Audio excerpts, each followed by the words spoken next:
আপনার সন্তানকে যে কথাগুলো বলবেন না, আপনার শিশুকে বলবেন না, দেয়ালে দৃশ্য বা ছবি এঁকো না। বরং তাকে বলুন, তুমি তোমার খাতায় দৃশ্য বা ছবি আঁকো।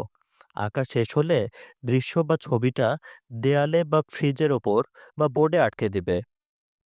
আপনার সন্তানকে বলবেন না, উঠো, নামাজ পড়ে নাও, না হলে জাহান্নামে যাবে।